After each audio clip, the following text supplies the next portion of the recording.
P नाही. Routing information protocol. आता काय काय कसा कसा फ्लो आहे ते समजून घ्या. 3 टेक्निक शिकायचे होते अगोदर आपल्याला. 3 टेक्निक आपण शिकलेले आहेत. कोणते कोणते 3 technique? Distance vector routing, linked state routing, path vector routing. त्यापैकी पहिले 2 आहेत ते इंट्रा डोमेन होते. तिसरी आहे ती बरोबर इंटेरियर एक्सटेरियर म्हणलं तरी पण चालतं, काही प्रॉब्लेम नाही. आता त्या टेक्निक्सवर बेस जे प्रोटोकॉल्स काम करतात ते शिकायचे. ओके, पहिला आहे प्रोटोकॉल तुमचा RIP, राउटिंग इन्फॉर्मेशन प्रोटोकॉल. आता या प्रोटोकॉल्सला वेगळं काहीही म्हणायचं नाही, ठीक आहे. कारण समजून घ्या तुम्ही, DVR जी टेक्निक आहे त्या टेक्निकलाच फॉलो कोण करते?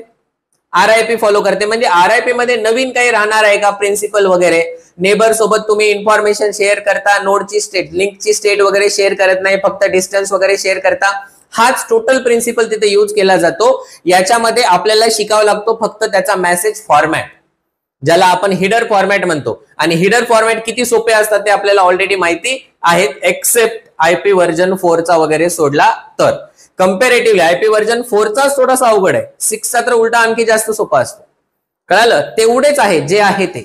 त्यानंतर हे सगळे मेसेज फॉर्मॅट एकदम सोपे राहतात, याचं काहीच नाही, ठीक आहे. फक्त याच्यात आता फरक काय माहिती आहे का?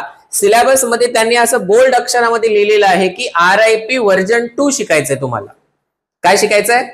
RIP version 2, right. But the fact is that की RIP व्हर्जन 2 जो आहे तो RIP व्हर्जन 1 वरून इमर्ज झालेला आहे. कळालं? तर मी तुम्हाला डायरेक्टली RIP व्हर्जन 2 ची इन्फॉर्मेशन देऊ शकत नाही, राईट. तर आता आपल्याला शिकण्याचा फ्लो काय राहणार आहे आजच्या लेक्चरसाठी?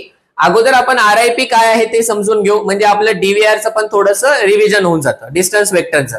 नंतर आपण पाहूया की RIP 1 मध्ये काय काय मिळतं. त्यानंतर पाहूया की RIP 2 मध्ये RIP 1 पेक्षा काय इम्प्रूव्हमेंट आहे. म्हणजे RIP 1 मध्ये काही ड्रॉबॅक्स आहेत, ते ड्रॉबॅक्स आपण RIP 2 मध्ये काय केलेत? ओव्हरकम केलेत. मग त्यानंतर RIP व्हर्जन 1 चा मेसेज फॉर्मॅट आहे, जो की एकदम शॉर्ट मध्ये मी दिलेला आहे तुम्हाला, जेणेकरून की RIP 1 चा मेसेज फॉर्मॅट आणि RIP 2 चा मेसेज फॉर्मॅट मधला फरक तुम्हाला समजला पाहिजे. एवढंच. 2-3 फील्ड्स फक्त एक्स्ट्रा राहतात. एक्स्ट्रा म्हणजे जिथं काही नव्हतं तिथं त्या फील्ड्स आलेल्या असतात. मग आहे तुमचा RIP व्हर्जन 2, ठीक आहे, ज्याचा आपण मेसेज फॉर्मॅट जो आहे तो आता पूर्ण डिटेलमध्ये पाहिलेला आहे. हा असा फ्लो राहणार आहे आपला, ठीक आहे. डायरेक्टली RIP व्हर्जन 2 आपण शिकू शकत नाही. पण पेपरचा अभ्यास करताना तुम्हाला RIP व्हर्जन 2 चाच अभ्यास करायचा. RIP काय आहे तेवढं समजून घ्यायचं, एकदा रिव्हिजन करून घ्यायचं आणि त्यानंतर डायरेक्ट RIP व्हर्जन 2 कडे जायचं. RIP व्हर्जन 2 RIP व्हर्जन 1 पेक्षा कसा इम्प्रूव्ड आहे ते सगळं आपण आता या लेक्चर